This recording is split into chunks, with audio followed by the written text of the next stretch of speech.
Greetings, I'm dr.chan, neuropsychologist in Miami, faculty at Pepperdine University, and the founder of the Center for Neuropsychology and Consciousness. Welcome to the CNC interview series. Today's guest is Dr. Donald Hoffman. He is a cognitive psychologist and professor at the Department of Cognitive Sciences at University of California, Irvine, with joint appointments in the Department of Philosophy, Logic, and Philosophy of Science and School of Computer Science.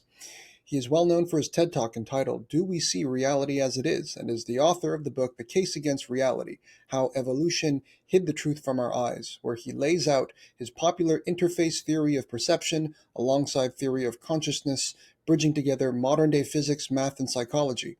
He is an iconoclast and an inspiration to me. In today's talk, we begin by discussing how perception evolved for fitness and why this is important to know in our everyday lives and in psychotherapy. We then dive into the concept of beauty as we move into why we do not see the truth of reality at all. After introducing the interface theory of perception, he shares his proposal for what lies beyond our interface.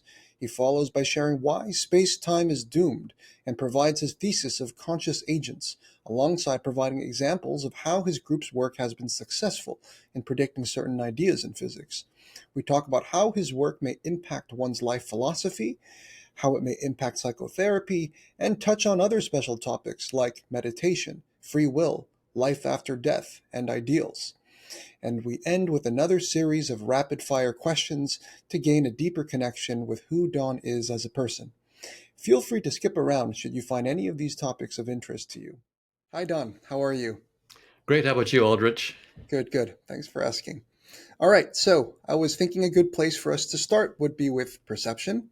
Now, you give a wonderful example of male jewel beetles and beer bottles in your book, The Case Against Reality, as well as your TED Talk. Could you start us off by describing this example? Right. It's quite striking that these beetles live in the outback of Australia, Mm-hmm. and their colors they're dimpled, glossy, and brown.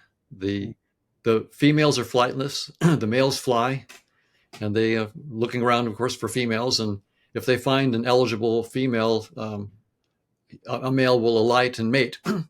And that's been going on for who knows how many tens of thousands or hundreds of thousands of years. I mean, the males have been successfully finding the females, Mm-hmm. but in the last few decades,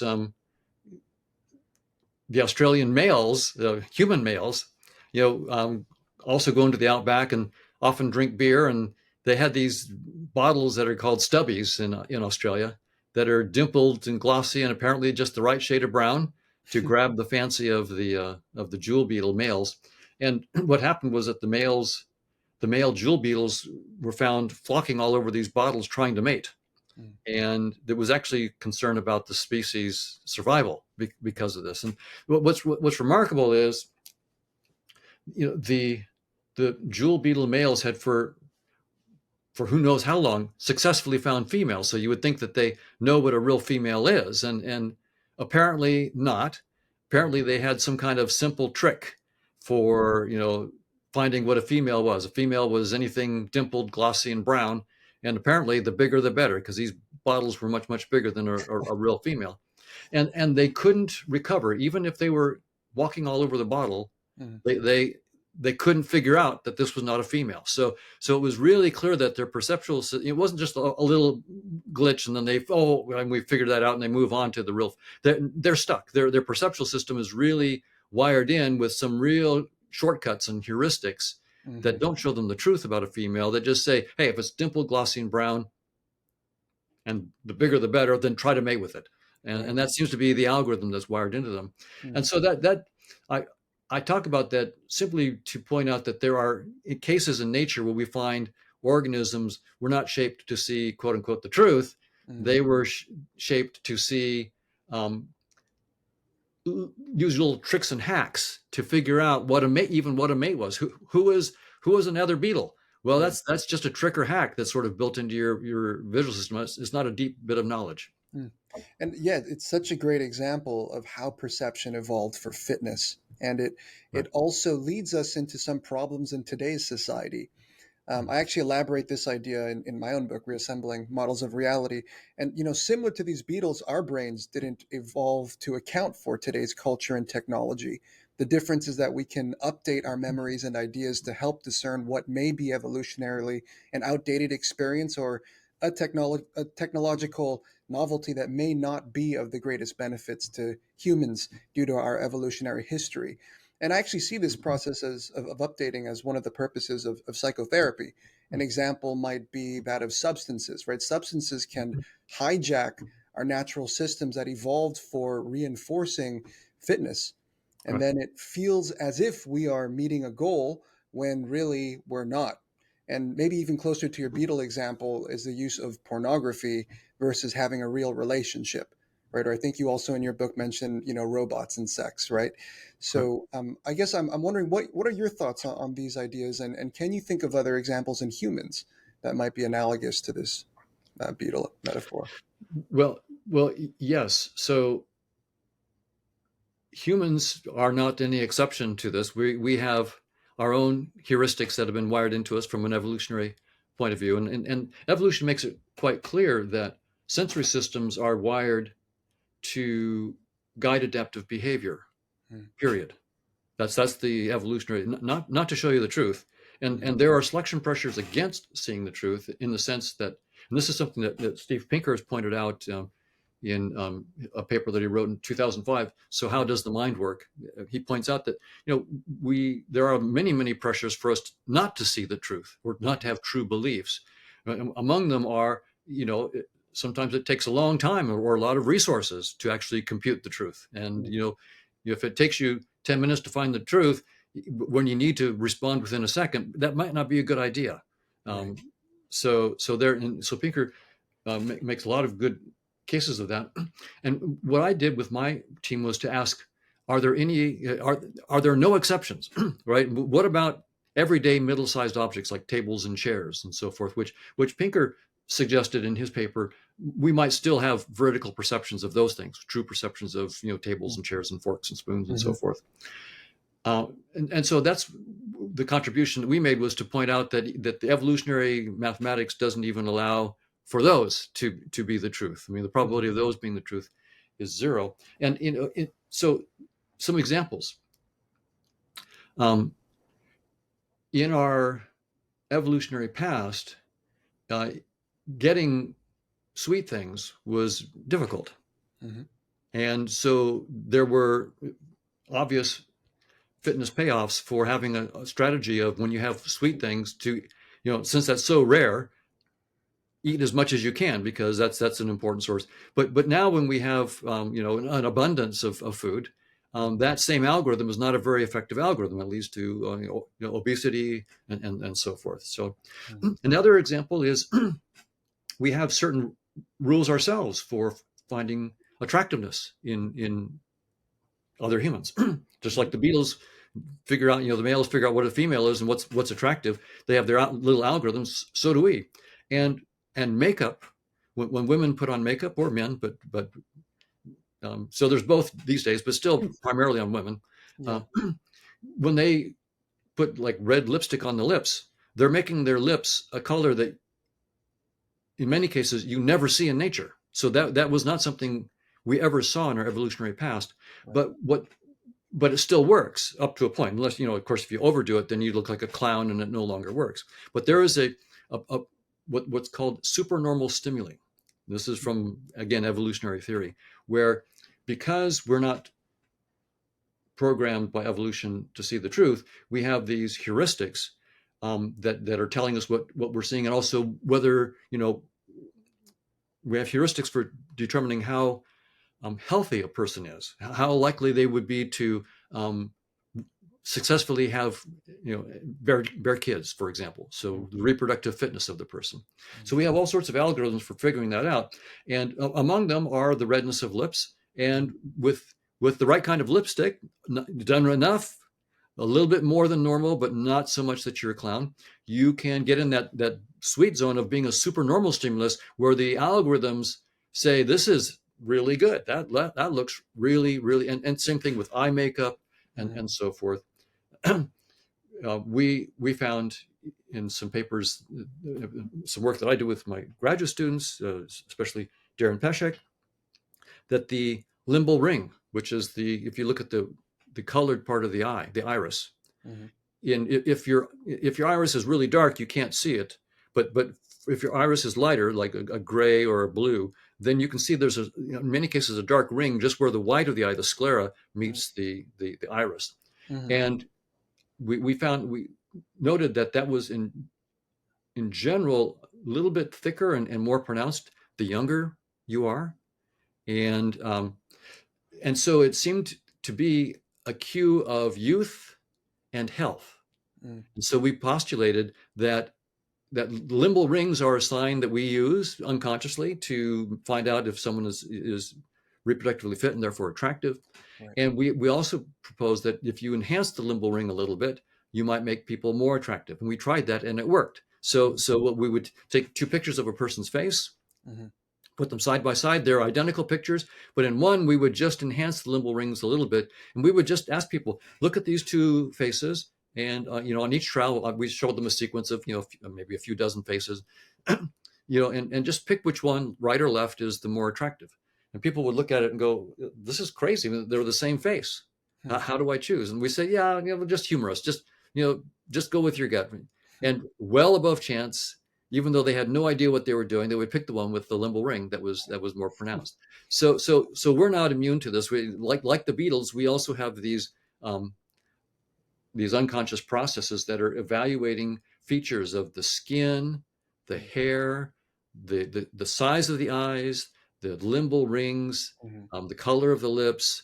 All Mm-hmm. of these things are being analyzed in a fraction of a second, maybe 400 milliseconds, unconsciously, Mm-hmm. and your hit about if someone's attractive or not is really one of the most sophisticated computations you do, Mm-hmm. and you do it unconsciously and automatically, and it's good enough for evolutionary purposes, right? Mm-hmm. There are 8 billion of us, so it's working. There's 8 billion humans, so Mm-hmm. evolution got it right in terms of making it work for us to reproduce. Right.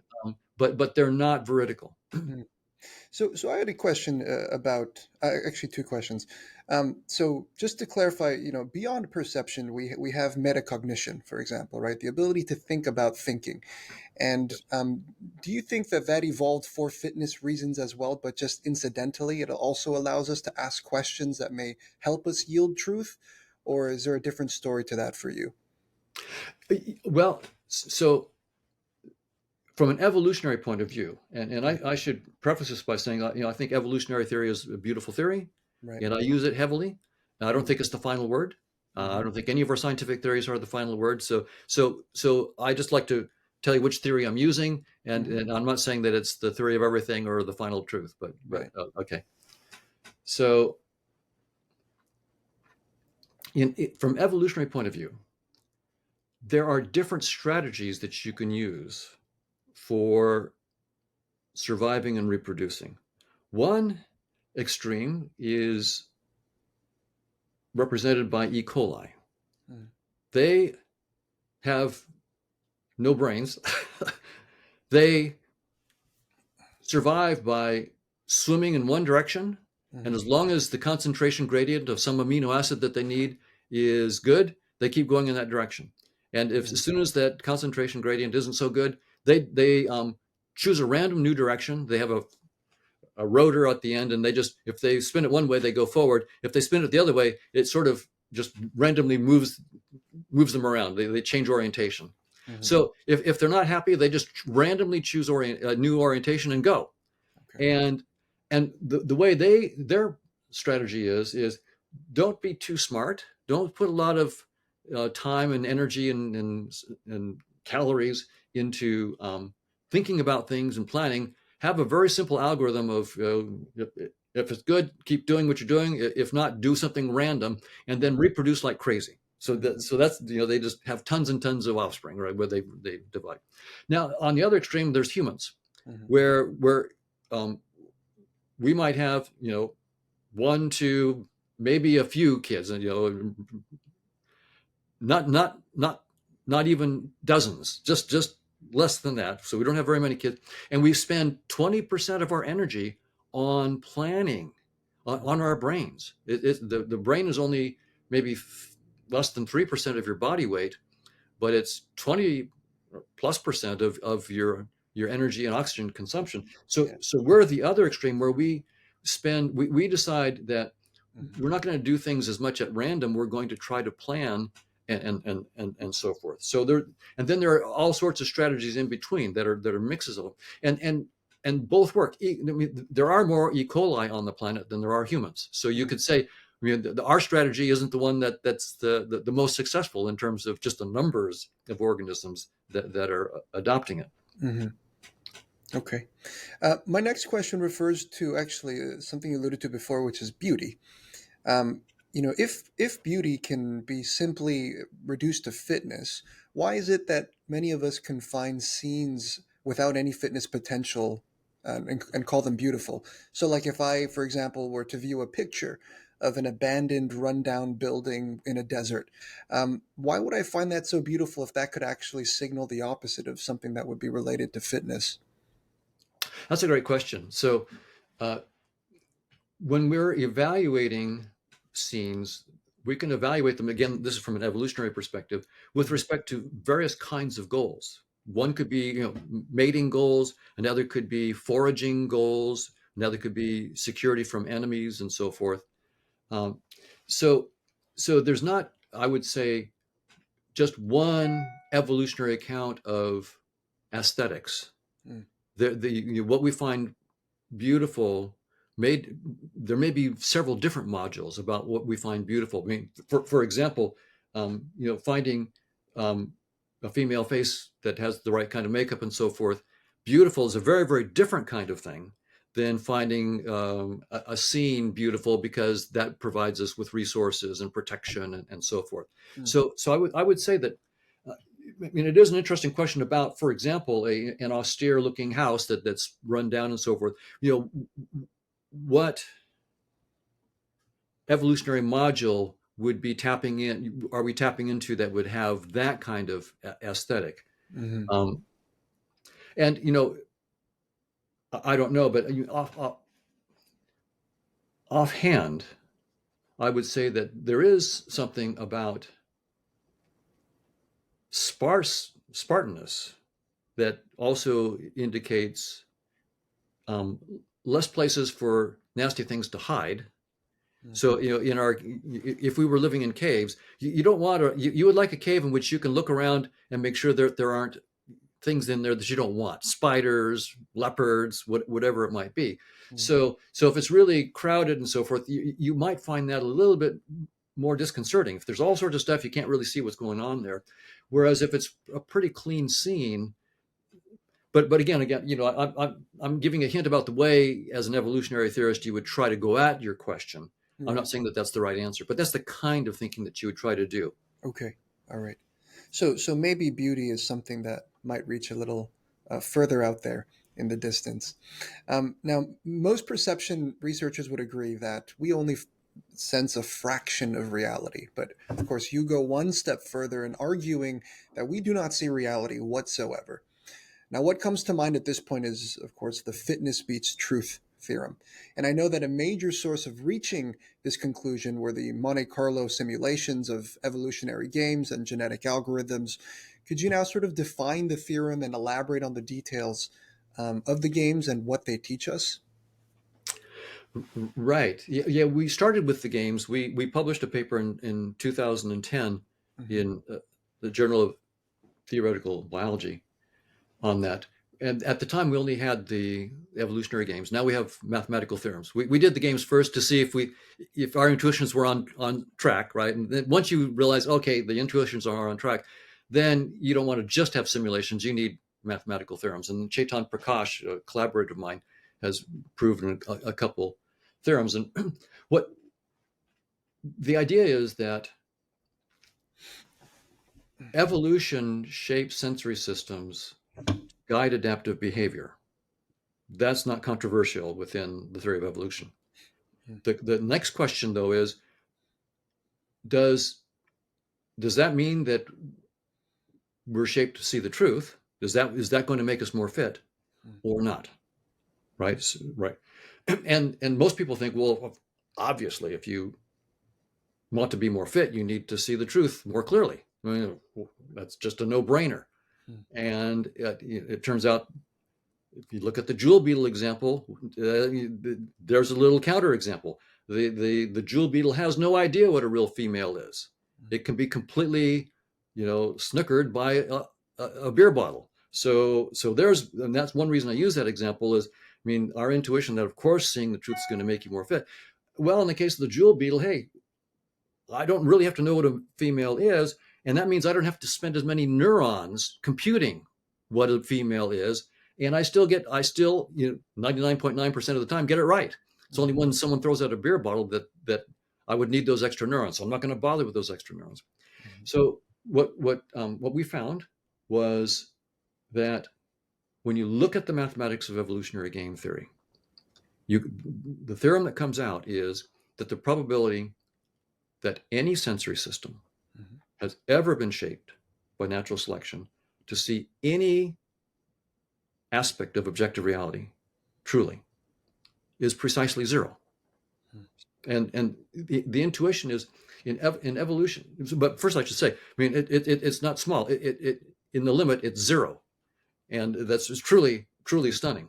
Hmm. And I didn't expect that.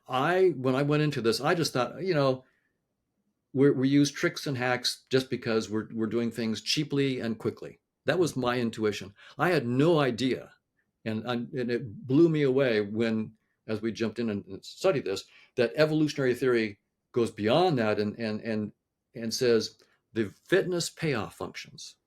Those are the things that actually guide the selection process. They use fitness payoffs. The fitness payoff functions simply don't have the information needed to shape sensory systems to see the truth. Hmm. The probability is zero. Hmm. So probably zero things can happen, but Yeah. not very often. So Yeah. the probability is zero that a fitness payoff function, a randomly chosen fitness payoff function, has any information about the structure of the world. So it can't train you to see the structure of the world. Now, I should say that I've had pushback from philosophers on this, right? So I've used so there's a philosopher named Bagwell and one named Raymond Tallis, who've published articles, and the argument that they offer is like this. They say Hoffman is using the mathematics of evolutionary game theory to prove that evolution is shaped as not to see reality as it is. Okay. Well, now evolutionary game theory, the mathematics is there to model Darwin's intuitions in his Origin of the Species, his theory of evolution. Now, either the mathematics of evolutionary game theory faithfully models Darwin's ideas, or it does not. If it does not, then you shouldn't pay attention to it. Right? If it does, then it would never contradict some of the fundamental assumptions Darwin makes, namely that there are physical organisms in space and time, hunting and competing for physical resources. Hmm. So Hoffman has clearly shot himself in the foot. It's a logical contradiction. I've used the mathematics of Darwin's theory to either way. I'm messed up, right? That's their argument. Hmm. And so this is and so these are not, stupid people. They're brilliant philosophers. The article is published in Synthase, and other ones published in Philosophy Now. So they're bright. So what's going on here, and how would I reply to that? And the answer is this: that argument misunderstands a fundamental thing about science, and that is that scientific theories always start with assumptions. Hmm. And they say, if you grant me these assumptions, then I can explain all this other wonderful stuff. But of course, the theory doesn't explain its own assumptions. It assumes its assumptions. Hmm. Now you can say, well, of course, I could get you a deeper theory that explains the assumptions of the first theory. And you can do that, but then your new theory will have its own assumptions.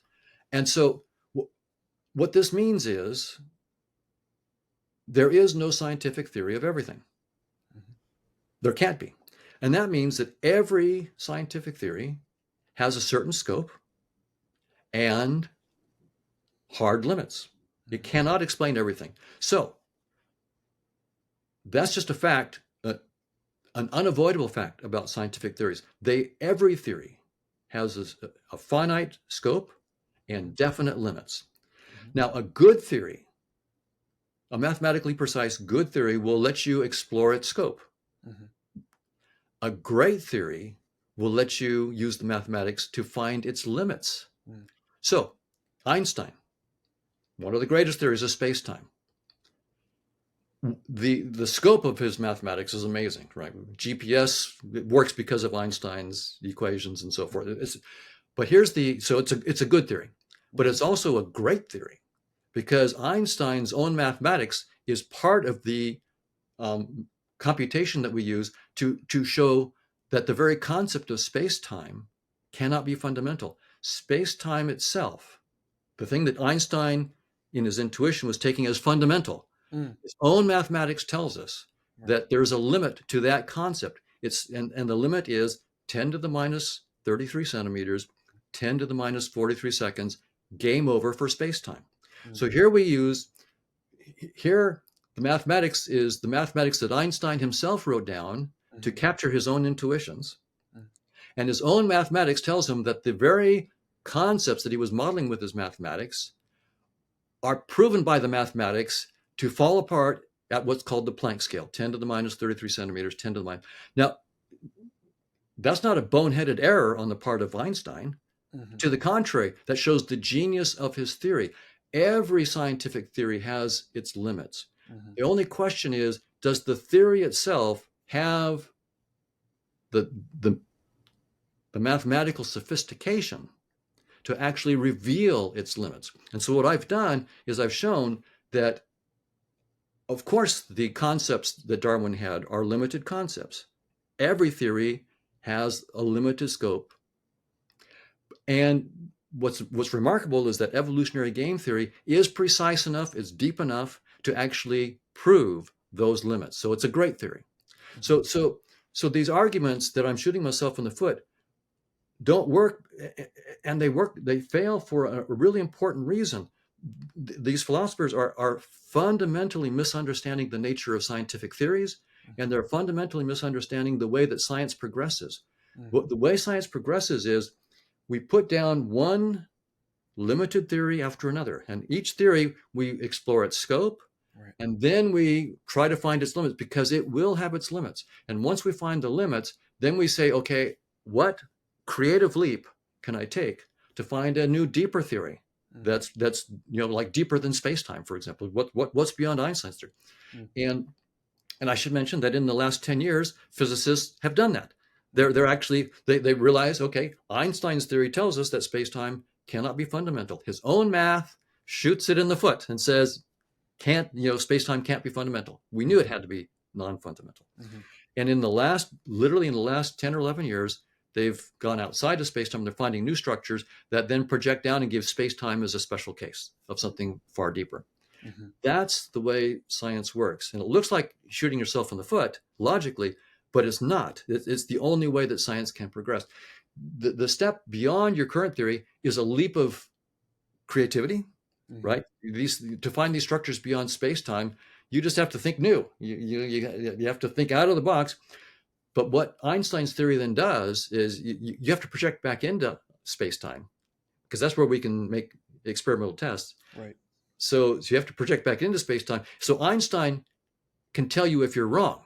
If you project back in and you get the wrong answer in space-time, then he can go thumbs down. Now, Mhm. he can't, but he can't tell you you're right, right? And in fact, he shouldn't because no theory ultimately is right. Mhm. Theories are just theories. They're never a theory of everything. So when I say it's never, we can never get a theory of everything, Mhm. I mean that. There is no final theory, so we can't say this is the right theory. Mhm. So it's the good news. This is infinite job security for scientists. Okay, excellent. So just to rehash some of this stuff, the critic should go reread Kuhn. It seems, Right, right, part right. one. But part two, just to review for the audience. So some of the major reasons why we do not see the truth is because there is too high of a demand and there are processing constraints involved. So we are wired, for example, to conserve energy. We're Right, also wired to conserve time. And there's also a lack of one-to-one correspondence, right? Or in your words, a lack of homomorphism right, between truth and its data structure, such as space and time, right. which makes it then counterintuitive again to model it based on this truth in the first place, right? Right, right, Okay, so in a nutshell, that is the interface theory of perception. right, Now, the theory that evolution shaped our it's the theory that evolution shaped our senses for fitness, not truth. And naturally, now we move into the second part, which you've already been moving into. If objective reality is hidden, the next question is, what is your theory on what underlies the fundamental nature of reality? And this, of course, leads us to your next proposal, the thesis of conscious agents. correct. So, could you give a general description of this thesis? Yes, and I'll just, you mentioned the interface theory, and I'll just say just one little bit about that interface Yeah, idea. I sure. mean, if evolution didn't make our senses to be like a window on truth, what did they give us? I think a good metaphor is to think that it gave us a VR headset Mm, to play the game of life. So everything that you see as you look around, the sun, the moon, stars, everything, um, people, trees, and so forth. Those are just think of it like a video game.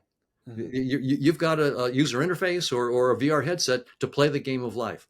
mm, And the reason that works is, for example, if you're playing Grand Theft Auto, VR version of Grand Theft Auto with friends around the world, so multiplayer version of it, what you're really doing is toggling millions of voltages in some supercomputer, mhm, and in precise order to try to win the game. Now, if mhm, you had to do that, if you had to actually know that reality and toggle the voltages, then you could never compete. You, mhm, so the person who doesn't see the reality of the supercomputer, doesn't know what's going on, just has a little virtual steering wheel and dashboard and sees, they're going to win the game. They don't see the truth at all, but they can control the truth mhm, through this user interface, through the game interface. That's what evolution did. Our senses are just a game interface that allow us to play the game of life, without ever knowing what the truth is. That's the bottom line. So that sort of makes it intuitive. Why, in fact, you would be more successful not seeing the truth, right? It's just too much information and yeah, too hard. mhm, So you don't want to do that. So what is beyond space time, and how should we think of it?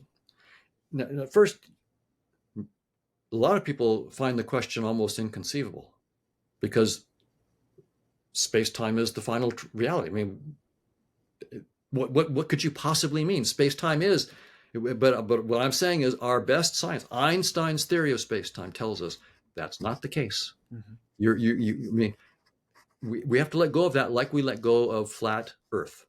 It mhm, was just obvious for anybody who looked around that the Earth was flat. Just, I mean, go out there and check for yourself. right. And then it was obvious that we're at the center of the universe. I mean, look, is it moving? The Earth's not moving. Mhm, Everything else is moving around us. So we're the center of the. So all those things that we just absolutely knew were true were not true. The other mhm, thing that we think we absolutely know is true is that space is the fundamental nature of reality. mhm, Absolutely not. It's just your headset. mhm, So space and time are just a headset. They're not the truth. And we can take the headset off. As scientists, especially, we have the tools to take the headset off and look outside. It, mhm, the tools are mathematics. That's what allows us, and creativity, mhm, to step out. Now, I can tell you what the physicists have found. They found what they call positive geometries. They are these objects that are like diamonds, polytopes, and generalizations of polytopes. So they're finding these static structures out there that have lots of faces and edges and points, like a diamond, like a multifaceted diamond, but mhm, in very, very high dimensions. They could have billions of dimensions. So these mhm, are non-trivial objects. mhm, And they found combinatorial objects that help classify these things called decorated permutation. So this is all brand new, last 10 years, brand new stuff. And it's so new and so compelling that the European Research Council just announced a $10 million initiative, the multinational with the mathematicians and mathematical physicists Right. now jumping in on these positive geometries. So this is a big deal. All invented in the last 10, 11 years, new stuff outside of space-time that allows you to predict particle interactions like a Large Hadron Collider inside space-time. Mm-hmm. But so all they're saying is we found these mathematical structures. What do they mean? We don't know. But they somehow encode important stuff about how particles interact in space-time. What I'm proposing with my collaborators, Chetan Prakash, Manish Singh, um, uh, Schwapon, Chatter, it's hard. His name is hard to say. We can post some of your papers on links below so they can see everyone. It's not just That's right, and Robert Prentner, and so yeah, so a lot of collaborators on this, not just me. So I want to make sure I give a nod to my collaborators. Um, we're proposing something striking, and I'll tell you why we're proposing that consciousness is fundamental. Mm. And we have a particular mathematical model that we call a model of conscious agents. So, I mean, many spiritual traditions have for thousands of years said that there's a sense in which something conscious, a deity or a god or something like that is fundamental, more fundamental than space time. But they haven't done anything mathematical. So ours is a mathematical proposal about consciousness being fundamental, and and then what we're proposing is, so we have this mathematical model. We've already shown how our model of consciousness maps onto the combinatorial objects that the physicists have found in the last 10 years, that model. So these decorated permutations, we can map some Markovian dynamics of conscious agents, that we can map those onto the decorated permutations they found. Oh. And those then classify these positive geometries. So we've already made some connections. Mm-hmm. But what we're proposing is that outside of space-time, there is this vast social network. Think of it like the Twitterverse Mm-hmm. of interacting conscious agents. They're having experiences and affecting the experiences of others, just like you might tweet and follow and so forth in the Twitterverse. So think about it as a huge social network. Mm-hmm. And like in the Twitterverse, there are millions of users, billions of tweets. There's no way that you could read all the tweets or follow all of the. So what do we do when a social network is overwhelming? Well, we have various ways of making it easier to do, like follow trends, or we use techniques to simplify, get a simplified picture of what's going on. Mm-hmm. That's what space-time is. Mm-hmm. Space-time is a headset that we use to help us grok this vast social network that we're part of, and which would be overwhelming because there's more than just millions of users. We're saying that it's an infinity of Mm-hmm. users. So there's no way that for you to grok it. So you need to have some way of dumbing it down that you can understand it, and that's what space-time is. So space-time is not the final reality. It's actually a fairly trivial headset that Mm-hmm. we use to interact in this social network. And my guess is, first, space-time isn't the only headset that we could have used. Mm-hmm. I think it's actually probably one of the more trivial ones. Mm-hmm. Why only 3 dimensions of space and one of time? Why not 20 dimensions of space? Why not 50,000 dimensions of space? Why not something even more, more interesting than that? So I think we may be on the whole hierarchy of intelligent interfaces. We may be on the Lower end. bottom of the totem pole. Is my guess. We're really, fairly naive, Mm-hmm. and especially naive when we take it as the final reality. Mm-hmm. So now what we're up to is we're mathematically modeling this social network of conscious agents outside of space-time. Right. We've made a partial map now to we got the decorated permutations map, Mm-hmm. and what that tells us is the part of this dynamics, is Markov dynamics. It tells us that we need to look at what's called the recurrent communicating classes of the dynamics. Those are going to be the things that correspond to what we say in space-time are particles. Mm-hmm. And so we're now working out the dictionary of what properties of the dynamics of conscious agents corresponds to mass, momentum, spin, energy, and so forth in space-time. So we're working on that map. Our goal is to show that we can make predictions Mm-hmm. about specific things inside space-time, like, for example, how gluons and quarks interact inside of a proton. Hmm. That's our goal. And so I should now step back just a little bit and say how this fits into the bigger picture about consciousness, because as most people know, consciousness is now a big thing in cognitive neuroscience, right? There's a lot of different theories now. Hmm. 30 years ago, you couldn't really talk about it. 40 years ago, you couldn't really talk about consciousness. Now it's the rage, Yeah. and there are a bunch of theories of consciousness out there. The remarkable thing, most of the theories are physicalist. They assume that space and time are fundamental. They're the fundamental reality, and that unconscious substrates within space-time could be neurons, could be circuits inside of a AI, some substrate within space-time that's physical and not conscious is the if it has the right organization, the right computational architecture, whatever, it will give rise to conscious experiences. That's, I would say, 99% of the people doing this, and they're my friends. This is my field, so these are my colleagues and friends. They're brilliant. They're very, very intelligent people, and 99% of them are taking this approach. Mm. And here's the issue: they've been at this for 30 years, and they're geniuses, many of them. There is not, to date, a single specific conscious experience. Hmm. Taste of chocolate, smell of garlic, the feel of velvet. Not one experience that any of these theories can explain. Not one. Hmm. We're batting zero.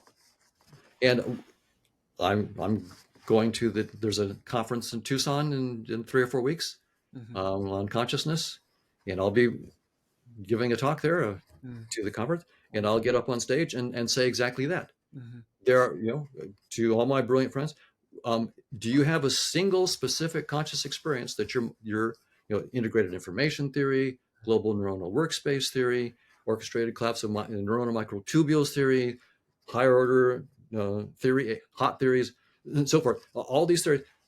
Please, is there any? I mean, these are theories of conscious experiences. Hmm. So, if it's a theory of conscious experiences, which experiences do you have a theory of? Well, Hmm. is it taste of sugar? If I have a theory of particle interactions, say I'm a physicist and I got a theory of particle interactions, and you say, "Oh, great! So what interactions can you explain? Like photon electron interactions or quark gluons?" I say, "Oh, well, I can't explain any specific interactions." Then I might go to you. Well, then why do you call it a theory of particle interactions? You can't explain any particle interactions. So Hmm. why is that a theory of particle interactions? That Yeah. sounds like a hand wave to me. And that's where we are Yeah. with the theory of conscious Yeah. the theory of consciousness for the physical. They're saying we have a theory of conscious experiences that doesn't explain any specific experiences. Yeah. So that's where we are. And There, so there hasn't been any theory so far, yeah, you know, that that really goes beyond. Well, let me put it this way: if moving forward with your theory, the hard problem of consciousness wouldn't really even exist anymore, because everything would be fundamentally consciousness, and the neural correlates of consciousness and all of these physicalist theories, like you said, they've all failed over and over right, to explain any conscious experience. Sorry, I want to direct our conversation a little more sure, because I have so many questions and I'm sure. worried about time. But the first thing that I want to dive deeper into are what conscious agents actually are and how they're operationalized. It's one of Hmm, the common things that students ask me about, and I want to have a good answer for them. sure, So I know each one, on the basis of it all, they can perceive, decide, and act. right. That they're dependent upon probability spaces that are related to their experiences. And I know that you've mentioned Markovian kernels as channels between these conscious agents and their interface. Right. Could you explain more? Could you give me a deeper understanding of conscious agents, what they actually are, and so forth? Yes. So, and this goes to how do you create a new scientific theory? It's an important issue. Mm. So, Occam's razor says, make as few assumptions as you possibly can and explain as much as you can. Now, a theory of consciousness is going to be dealing with all sorts of things: experiences, choices, Mhm. learning, memory, problem solving, intelligence, the self. It goes on and on and on. Mm. There's hundreds of things that you might think of could be involved. So how are we going to pick and choose among those? I mean, if I throw in all of those things, I don't want to throw in the kitchen sink. I want to find the smallest number of features of consciousness as possible to boot up a theory that would let me explain everything else. So we chose two things. We said out of this huge laundry list, we're going to say only two things are fundamental: conscious experiences, like the taste of chocolate, smell of garlic, whatever it might be, and probabilistic relationships among those experiences. That's it. That seems, and the reason, and so that's it. So no learning, memory, problem solving, intelligence, no notion of self, nothing like that. Now, then we said, so those are the things that we're going to, that's the minimal number of things we need: experiences and probabilistic and relationships among experiences. Now, why probability? If you can't talk probability, you can't do science, right? Experiments are probabilistic outcomes. You must, if you cannot talk probability, you can't do science. So we said, what's the minimum mathematical structure absolutely necessary to do science? And so we said, let's just go with the minimum probability. So we talk about a probability space that has certain conscious experiences, and then probabilistic relationships among them. Now, there are certain experiences like colors where there is a notion of distance, like red seems to be closer to orange than it is to green. And so there's a mathematical notion we call a metric. And you could, in some cases, say, well, these conscious experiences aren't just represented by probabilities, they actually have more structure, they have a metric. That's fine, we allow that, we just don't demand it. So what we do is we say, our definition is giving us the minimal structure. Of course, you can add more structure, but we want to find out how much you can prove and discover scientifically with the minimal structure, because that will be the most general theory of conscious experience. And of course, you can then specialize where there's metrics and topologies and other things. You can get more. So that's sort of so it's Occam's razor. Do the minimal number of entities and the minimal mathematical formalism that lets you boot. And here's the theorem. It's easy to prove that when we use this probabilistic spaces of experiences and actions, and when we just look at probabilistic relationships, and that's modeled by things called Markovian kernels, and that's sort of the most general, simple structure that you can use for that kind of thing. Then it turns out that these networks of interacting conscious agents, where you have probabilities and then Markovian kernels relating the probabilities, is computationally universal. That means that anything that you could compute with a neural network, you can compute with a network of conscious agents. And that means that even though we only started off with experiences and probabilistic relationships among them, we can compute anything. You want learning, memory, problem solving, intelligence, we can build networks of conscious agents to instantiate those things. So that's the framework in which we're going. Minimal assumptions in terms of consciousness, minimal assumptions in terms of mathematics, but proof that we have computational universality. And that allows us then to say that we can, in principle, boot up all this stuff. There's a lot of hard work ahead, but we can do it. And so that's sort of the idea. And so notice we don't assume space-time and physics to be fundamental. We only assume conscious experiences and probabilistic relationships. So the onus is on us to show how we can use this network of conscious agents to actually boot up space-time and to boot up quarks and leptons and gluons, and we have to prove that we can get their masses, their spins, all of their properties. So we have all this work that we have to do. Whereas my friends and collaborators who are physicalists, they assume space and time. So that's part of their foundational assumption. They assume particles, they assume neurons, they assume all that stuff. And then when they go to explain conscious experiences, they can't. Right. They can't explain. So they have to, as Pinker put it in his book, Enlightenment Now, that we have to stipulate the connection between specific conscious experiences and, for example, global workspace architecture properties. So everything is stipulated. So they're stipulating space and time. and the conscious experiences. And I'm saying, you know what? I'm only stipulating the conscious experiences, and I'm deriving space-time. So by Occam's razor, this approach wins, hands down. Now, you also had a recent paper that I think can build upon some of the things you're sharing with us now about how these agents fuse together, right, into more complex agents, into simpler ones, and even create new qualia.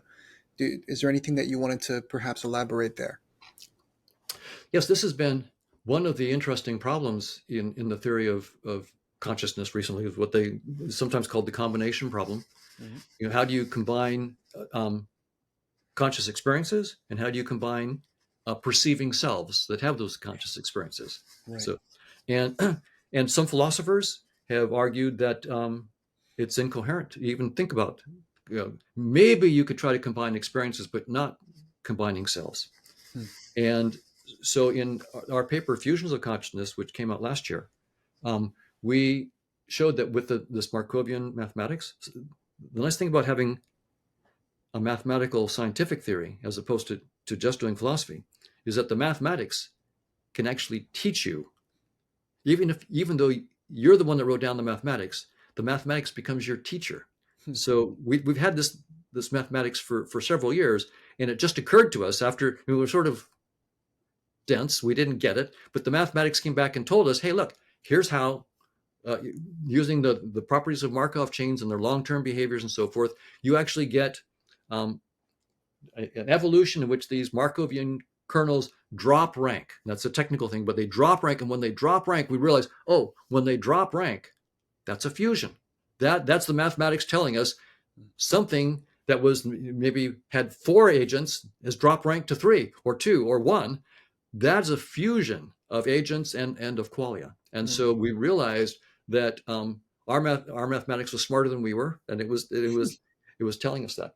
Then so that sort of gets at this combination problem. So we published that, but um, we have another paper that we're working on right now called Traces of Consciousness. Hmm. Yeah, I was writing it this morning just before we got on the line Hmm. here. Okay. That's what I'm working on, and um, what this paper does is um, it addresses another important issue here about the combination problem. Uh, and it does that in the context of a notion of observation. What does it mean to observe? Because ultimately, when we have this theory of conscious agents, Hmm. we want to connect it with scientific observations. And so we have to have a theory of observation. What does it mean to have a theory of observation in this framework? Now, this has turned out to be a real problem in physical science. In Newton's theory, the observer had no theory, and the observer was ignored. It was assumed to not influence what was going on. So you just ignored the observer. There was no theory of the observer. The observer was objective, so to speak. Hmm. In Einstein, now you talk about observers, but in his special and general relativity, but the observers are really, you could just call them frames of reference. They're systems of coordinates um, and clocks. Hmm. So so you can't ignore the observer, but you can sort of demote it to coordinates and clocks. In quantum theory, now the observer is critical. Hmm. You can't ignore the observer because when you don't observe,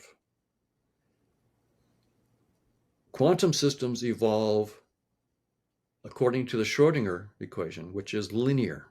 Hmm. But when you make an observation, the observation process collapses the state to a single outcome, and that is a necessarily nonlinear process.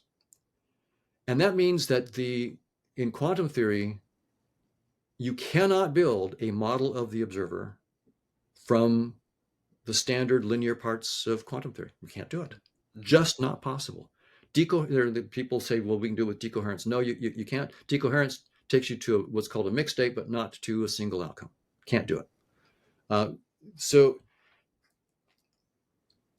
so right now, quantum theory is stuck. It's been stuck on this point for almost a century now. Mm. What is an observer? Now, some will say, well, we won't use the notion of observer. We'll just talk about a measurement apparatus, right? Because the observer brings all this subjective stuff, maybe consciousness. We don't need. We'll just talk about a measurement apparatus.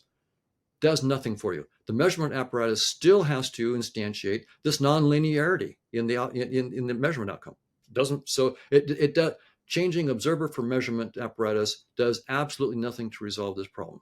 You still have to have the non. So there's no reductive notion of measurement or observation in quantum theory, and that. I mean, I was at a conference a few years ago at Banff where the physicists were getting together. It was all about the role of the observer in physics Mm. because this is a huge unresolved issue. Right. So in our new paper, Mm. we have a proposal. It turns out when we look at this, and it came again where the mathematics came back and told us. That's the nice thing about science. When you write down a mathematical theory, then you become a student of your own theory and it teaches you. Mm. Like I'll just mention Einstein. You know, he struggled for many, many years to write down the equations of general relativity, Mm-hmm. several years. He had to learn all this math. He wrote it down. After he published it, within a year, a guy named Schwarzschild sent him a paper saying, here's a solution of your equations. They predict black holes. And Einstein didn't know that. He didn't like it. He didn't believe it. He didn't believe in black holes for the long, I don't know if he ever believed it, but certainly for decades, he didn't believe in black holes. His theory came back and taught him, even if you're Einstein and brilliant as Einstein, your mathematics is smarter than you in some sense, and it can teach you things that you didn't know. That's the beauty of scientific theory. So our mathematics came back and taught us something. These Markov kernels that we can use to model conscious agents, we discovered that there's an order relationship on them. An order, I mean, like one is less than two, is less than three, is less than four. That's an order relationship. Okay. That's a total order because everything is total. But then there are partial orders. You don't. There are some cases where things can be ordered, but they're not complete. Some things are just not related to each other. And so what we discovered is that there is a partial order on the set of all Markovian kernels, and it gives us a logic, and it's a non-Boolean logic on all possible consciousnesses. So we have this logic on all possible conscious agents, or therefore in our model, all possible consciousnesses. And this logic then tells you when you can take two consciousnesses and combine them, mm-hmm. and also when you can't. So it actually, if they're not related, if they're not compatible elements of the logic, then you can't take their combination or their join. So there's what they call a meet and a join. So what I'm writing up right now and what we'll be publishing is this logic of consciousness that gives you a logic of all possible consciousness. And it turns out this logic says there's no single element at the top. There's what's called a greatest element. Right. So it's not like there's a sense in which it's one consciousness, but it's not one in the sense that there's one little guy at the top. It's one in the sense that it's one huge logic of consciousness. Oh, interesting. So I would be more likely to call it the whole of consciousness as opposed to the one. So this is going to be really important because I think it is like the deepest result we have so far about the combination of consciousness problem is going to be this, and that's what I'll be announcing at the Tucson conference. I'll be presenting that to those scientists for the first time in April. Fascinating. I was wondering actually because I've heard some of the earlier interviews with like Bernardo Kastrup, and he spoke of a larger consciousness, whereas you would talk about multiple, and then it seemed like you switched and started believing in a grander one as well. So I guess this explains it. That's right. It's the mathematics. I mean, when you write down a mathematical theory and you look at all the foundations, say, yeah, that's why we put that in as the foundational, that math, yeah. Then you have to go, okay, now this mathematics leads me to places that are counterintuitive. You just have to, okay, wow. Einstein, didn't believe in the black holes. So, I mean, and sometimes you're just wrong and your theory is right and you even though you wrote the theory, you're wrong and the theory is right. So, Your humility is always appreciated. Um, okay, so I wanted to try and bring this back to our interface plane for the viewers that might have gotten lost. okay, right. So there's an idea I wanted to play with. I don't know if it's going to lead anywhere, but I wanted to try it out with you and see what would come. As humans, every moment can, in a sense, be described as a progressive narrowing from possibility to probability to action, right? We're born with constraints, but with the largest sphere of possibility. And as we experience the world and learn, we develop more probable responses towards the world, which then lead to the actions that are occurring every moment. Now, one way to view the purpose of psychotherapy is to facilitate the growth of probable responses by helping our clients become more aware of what is possible and the reasons as to why they have been confined to a particular response so that they can gain more flexibility and adaptiveness in their ability to cope with whatever is happening. Now, if we were to sort of use that sort of framework and see if we can integrate that into the context of conscious agents, might there be any additions or different ways of viewing things that you might include? Yes. So, one thing that comes out of this mathematics that we've talked about today, both on the interface theory of perception and then this conscious agent, is that space-time is not fundamental. Mm-hmm. Objects in space-time are not fundamental. And that means your body is not part of objective reality. Your body, think about your body instead as if you're in a VR game, it's a first person VR game, and you see your avatar. Well, that's just your avatar in the game. And of course, while you're playing the game, you want to protect your avatar and so forth. But you know full well, um, most of the time, that avatar is just an avatar, and if it gets hurt, you laugh, and it's not a big deal. Most of us think that our avatar is who we are, and most of our psychological problems come from that. We are identified. We think I am this physical body, and we take what is just a headset and our avatar in the headset as the fundamental reality of who we are. What this what this is bringing is what many psychophysical, psychotherapeutical approaches and spiritual approaches say is that illusion that you are your body is the source of fear, pain. Also, it's the source of the ego and competition and social problems and so forth. All these things really come from that one deep illusion. In other words, the physicalist view of reality is not only false and unable to give us a theory of consciousness, it's also the source of our psychological and social problems. It's the fundamental source. Now, in spiritual traditions, they will say, when you step back and realize, hey, what I call my body is just an avatar. It's not who I am. Then you face the deep question, who am I? What am I? And I've already said that there is no scientific theory of everything. And there is no scientific theory of who you are. There isn't. I'm doing this theory of conscious agents. So you might say, well, don't you claim to have a theory of who you are? Absolutely not. This is a first baby step beyond space-time, pointing to what we are. But compared to who you really are, even my mathematics is absolutely trivial.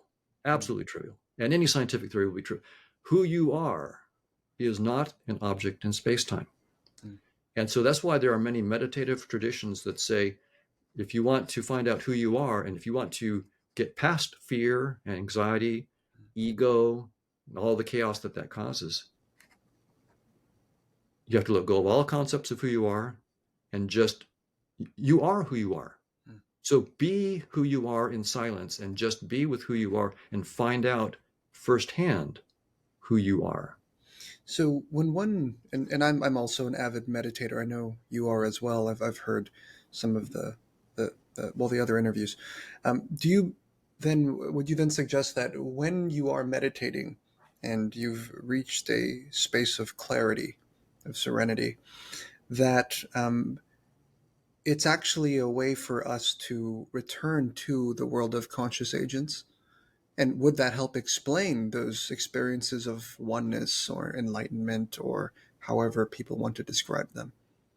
Yes, yes, I would say that as close as words can put it, Mm, you are the whole consciousness that mm, we were talking about just a little bit. That's what you are. mhm, And that's a stunning claim. I mean, I feel like I'm just this little 150, 160 pound little thing, doesn't not too good at this, not too good at that, okay at that.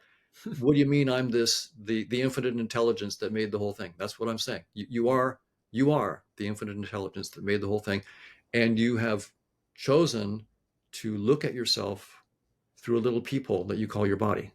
mm, And when you look and see other people, mhm, you're looking at yourself, but you're looking at yourself looking at you through different avatars.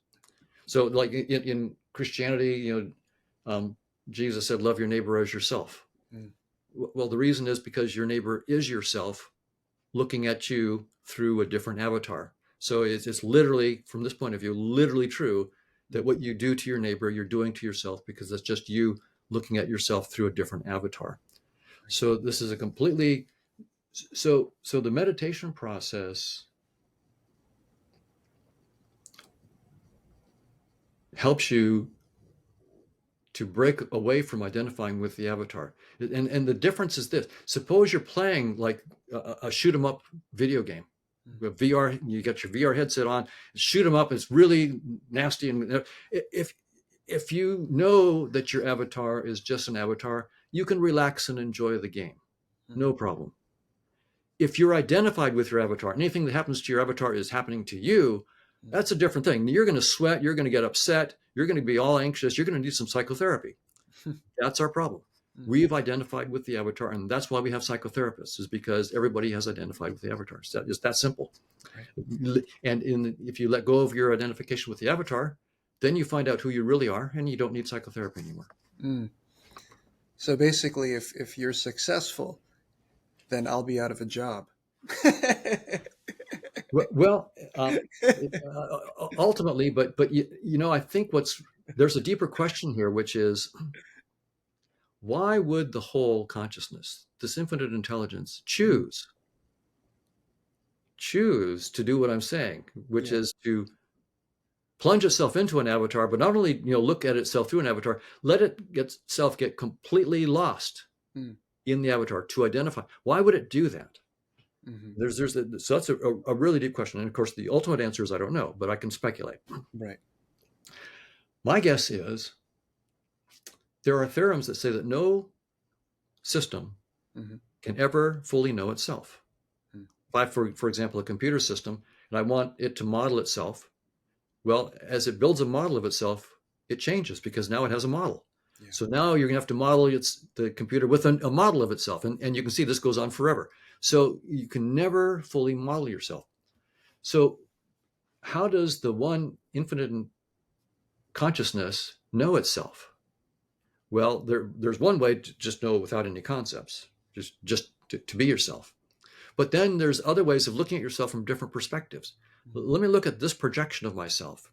But to take that projection really seriously and explore it, maybe I need to forget who I am mhm, and think that I am just that perspective. So let me forget who I am.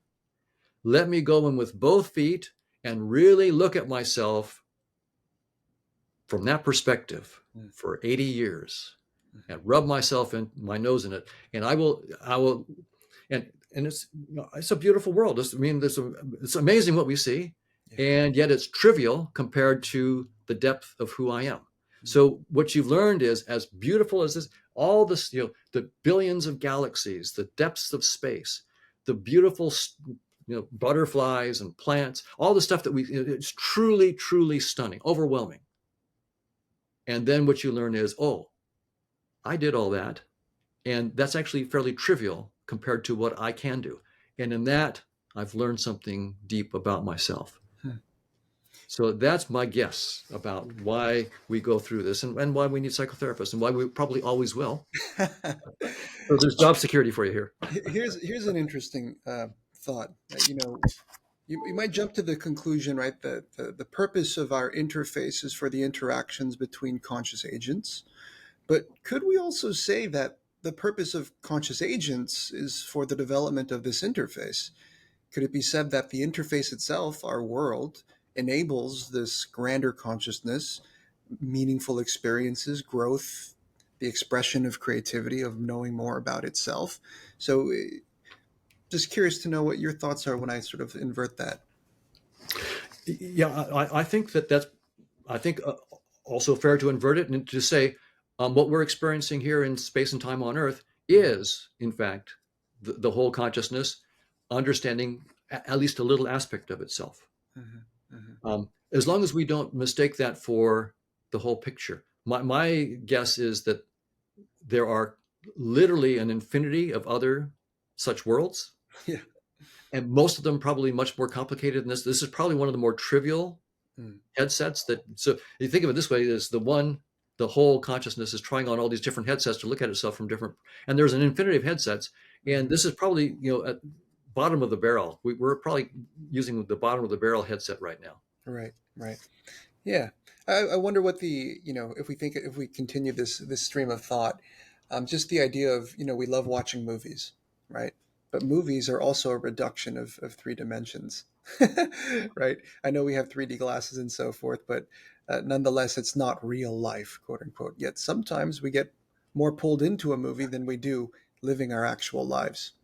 But one of the reasons I teach your framework in my classes is to expose students to other plausible systems beyond physicalism and reductionism, in which many of them are indoctrinated into, and the purpose of which of this is to really draw their awareness towards their base meaning systems that they operate from. Because lots of people are materialists, let's say, but they don't even know they are. And as an example, if someone is a reductionist, which I agree with you is definitely outdated, one can't believe in free will because everything is already determined by physical laws. Could you share with us how your framework has led to your thoughts about free will and how it's impacted your own life philosophy? Right. So for neuro reductionists, which are most of my colleagues in cognitive neuroscience, so you are your brain, and there the notion of free will is very problematic because we can um, find patterns of activity in certain parts of the brain where we can predict what you're going to choose several seconds before you can tell us what you're going to choose. Mm. So that's clean data that's out there, Right. and I don't doubt it one bit. I think it's right, and so that's used by many neurophysiologists, cognitive neuroscientists to say that clearly, right? Mm. If the brain knew what you're going to do before you did, Mm. then clearly it's not your free choice. It was the brain's choice, Mm. right? Mm. Now, a couple things about that. First, my take is space-time isn't fundamental. Right. Now, objects in space-time aren't fundamental. They're like, again, a VR game. Like if in Grand Theft Auto I'm looking over and I see a red Porsche to my right, well, I render the red Porsche when I look, and as soon as I look away, there's no red Porsche. I've stopped rendering it, Mm. and there's no red Porsche inside the supercomputer. If you look inside, there's no red Porsche inside that the circuits and so on. So there's no red Porsche anywhere except in your consciousness when you look over there, and your headset triggers you to see a red Porsche. Mm. How that relates to this is neurons are what we see when we look inside heads and we render neurons. Mm. When you don't render neurons, they don't exist. So right now, I have no neurons. Mm. If you looked, you would see them because you would render them. So neural activity does not cause any of my behaviors or any of my conscious experiences. To the contrary, my consciousness renders neurons when it decides to look in a certain way, and it creates those neurons. Mm. So already, The time delay in the Libet study is consciousness rendering a decision. that's right. So what it means is that there's this whole network of consciousness Yeah, that it's doing the whole decision process, right. and the consciousness that's reporting it um, is later in the chain of the conscious dynamics. Hmm. So so so so so most so you can see that this is really counterintuitive. I know for when people hearing me say this, they're going to say, "Yeah, Hoffman says he has no neurons." Well, now I got proof of it. He has no neurons. He's just, but if you go through the logic, you'll see that yeah, if space time isn't fundamental, then then something else is more fundamental, and I'm saying it's our conscious experiences. So now, in our theory, in which consciousness is fundamental, we have probabilities governing the interactions between. Hmm. So there's a question. So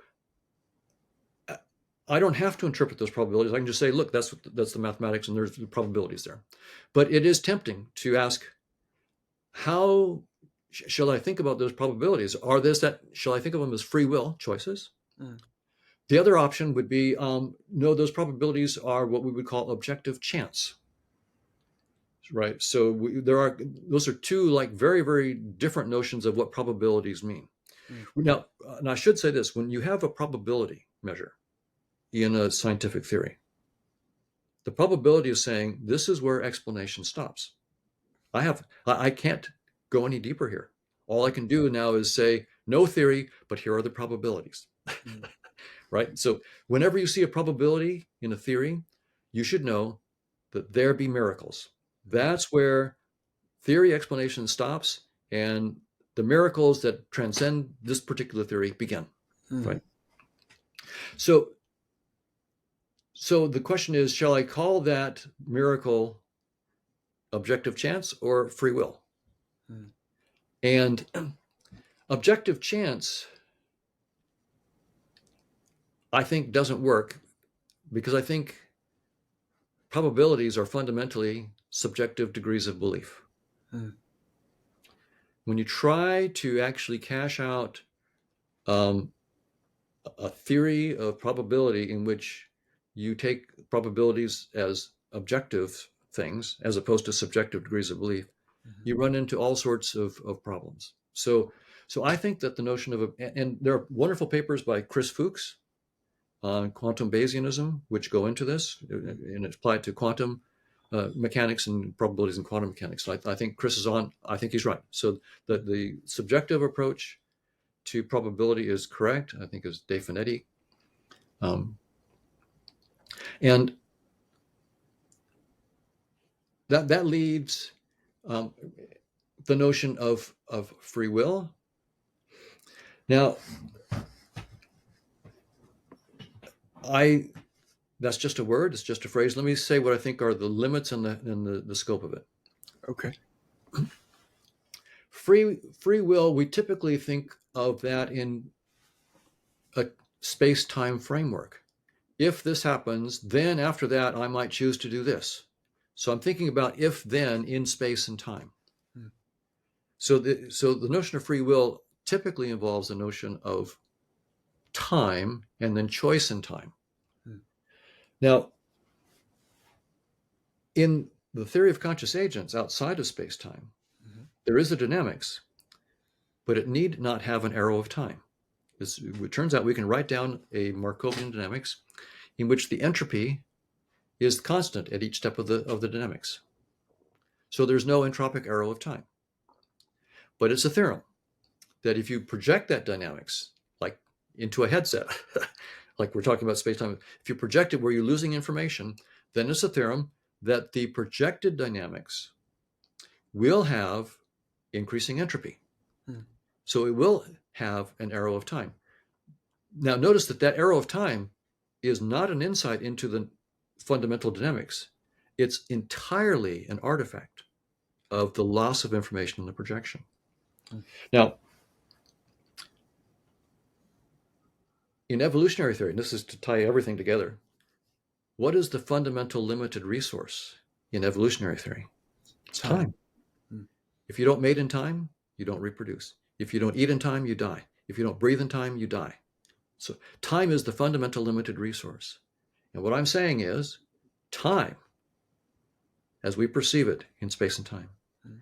is not an insight into the nature of reality. Mm. It is entirely an artifact of the projection. And therefore, all of evolutionary theory, Mhm. as much as I love that theory and as much as I've studied it, all of it is an artifact. None of it is an insight to a deeper reality outside of the headset. Inside the headset, there's no better theory to understand biological organisms than Darwin's theory. Absolutely none. Mm. So it sounds like I'm contradicting myself. I'm not. Inside our headset, Darwin's theory reigns. It's beautiful. I love it. Every aspect of Darwin's theory, when you look at it from outside the headset, is an artifact of loss of information. None of it holds outside the headset. Mm. That's the way it goes with scientific theories. They have a scope, they have a limit. That's the way science works. Mhm. There's no exception. So Darwin, there's nothing special about Darwin. Every theory, Einstein's theory, they have their scope, they have the place where they reign, they're the great, and then you have a place where you say, so far and no further. You can't go any further than that. So the notion of free will, now so you can see that your question really requires deep thought in a lot of levels. If free will is indeed tied to the notion of time, because this happened, now I'm choosing to do this in the future, then maybe that notion of free will is again a concept that's fine in our headset, and maybe that's the best we can do in this headset, and maybe it doesn't have any scope beyond it. Mm. And that many spiritual traditions talk about the whole as being undivided, and everything is as it is necessarily. And in that case, there's a reality that may transcend what we're thinking about when we talk about free will, because the free will ideas may only work in the headset space-time. There may be a whole new way of thinking about it outside. But I would say this: any concepts that we bring to bear here, like concepts of free will, are necessarily, as many spiritual traditions say, only pointers. They're not the truth. Right. So the question is the concept of free will true? No concept is true. Mhm. They're only pointers to aspects of you, Mhm. and you are the truth, Mhm. and you transcend any concepts. So if you want to know the truth, let go of any theories, including my theory, and sit in silence with yourself, and that is the truth that you will know, not conceptually but directly. Mhm. And then you might step back and say, well, so the notion of free will is a useful pointer for this kind of thing. But like any pointer, it has its limits. And so I would say that free will could be a useful pointer inside space and time. It's a useful way to think about things because we have the illusion of time, so we can have so I think it's a useful pointer inside space time. But outside of space time, it may no longer be useful, and we may look for deeper pointers, or we may just need to sit in silence and be with the truth. Right. So, for the sake of time, I'll ask you one more question, if that's okay with you, Okay, yeah. and then there's a series of rapid fire questions, and then we'll wrap it up if that works. Yeah. I don't have too much time, but yeah.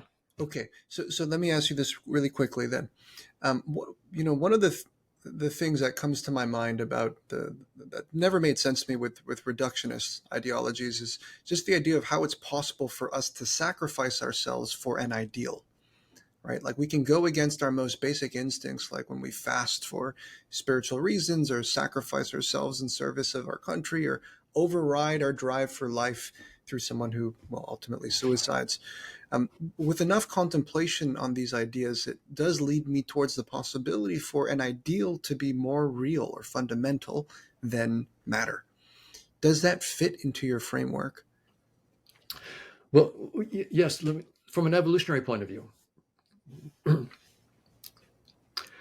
Um, who are you doing all this stuff for? Well, you're doing it in our case for um, you. I'm doing it for me. Well, who Who are you? who am I? Mm. Well, sometimes I might identify with my body and see, but sometimes I might identify with my tribe or with my political party or my religion or some other group. And so when so I've got all this evolutionary apparatus and all the efforts and algorithms I have for doing things that are good for me, but the notion of me can be variable. Mm. And it could be my political party, or me could be my spiritual group, or whatever it is. And so that's one way that you can actually get these kinds of apparently altruistic things, but you're actually doing it for a different me. Mm. It's that you're doing it for. Mm. Now, in our theory, conscious agents,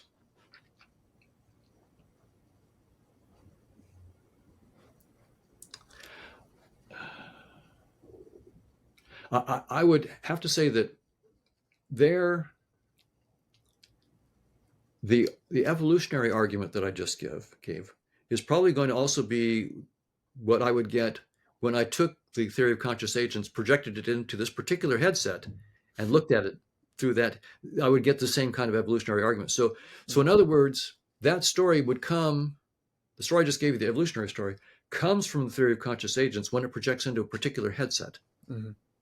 and it gives us evolution as an artifact of that projection. So it gives that explanation as an artifact of that projection. So yes, but then I would have to say that the theory of conscious agents could probably give lots of other stories and other headsets. Right. Okay. All right. So since you're almost out of time, let's just, if it's okay with you, to go through these rapid fire Sure, questions, and then we'll sure. wrap it right up. Okay. Yeah. Okay. So name a book you love. Well, actually, Eckhart Tolle's book, A New Earth. Okay. Name a source of inspiration. Well, again, I'll mention Eckhart Tolle. His writings and his thoughts, even though he's not a scientist, um, strike me as very deep, and I've learned a lot from him. Okay. And what did you want to be when you were a child? Astronaut.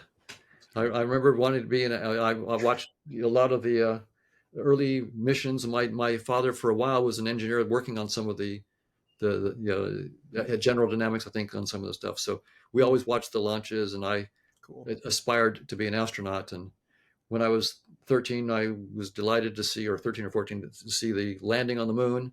Hmm. Um, Well, so yeah, in a sense, you're an astronaut exploring black holes. that's right. Right? Okay. What's your favorite type of music? Uh, I love Mozart. Uh, uh, it's a genius. Okay. It's an absolute genius. So I love Sure. that. Yeah. Is there a particular song that you like from him or something else? Oh well, a lot of his songs, but Anna Klein and knock music and so forth. There's all sorts of beautiful things from Mozart. I just get this sense when I listen to Mozart that I'm listening to a genius Hmm. at a different level than I've ever heard Hmm. before. There's Interesting. something otherworldly There. about that genius. Right, right. I actually get that from Rachmaninoff for some reason. Yes, But yes. okay. Do you believe in God? Well, yes, but I believe that my conception of God is woefully inadequate, and and It's conscious, and right? and I believe that ultimately, if I sit in silence and face myself, I'm facing God. Okay. Name something unique about yourself that most people don't know. I love ice skating. Okay. I took figure skating lessons, and I could do an axel and a double toe loop when I was a teenager. Yeah. Cool. Impressive. Do you believe in aliens? I haven't seen any credible accounts yet, but I don't dismiss the possibility. So I'm open-minded. But like any good scientist, I'm hard-nosed. Mm. Until we have irrefutable evidence, jury's out. Okay. Is our universe meaningless or meaningful? I think it's exceedingly meaningful. Okay. Favorite philosopher? Ah,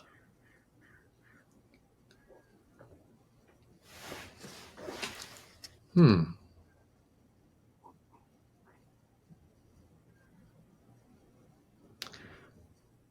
I've lots of philosophers that I've admired. I guess if I had to pick one, might say Leibniz, Mm. who was not just a philosopher, but a scientist and a mathematician, and it was just genius. His monadology, Hmm. I think, effectively, I'm just writing a mathematical model of the monadology. I also see some crosstalk with Alfred North Whitehead. Yes, process and reality. Right, right. Yeah, yeah, I really enjoyed that one. And Adventures of Ideas. Okay, and last question. I know you're also doing a documentary or being a part of this documentary, but do you believe in an afterlife? Uh, Absolutely, in the sense that what we call this life is just a headset, and as far as I can tell, death is just taking off the headset. Hmm. Okay. It's shocking, but it's not the end. It may Hmm. be the end of me as an ego, Hmm. but it's not the end of consciousness. Shocking to some, comforting to others. Yes, Who knows what other responses this interface provides? that's right. All right, Don, thank you so much for agreeing to do this interview discussion. I really appreciate all your knowledge and insight. It's My been pleasure, great. Aldrich. Thank you for kindly inviting me and wonderful questions. I really appreciate it.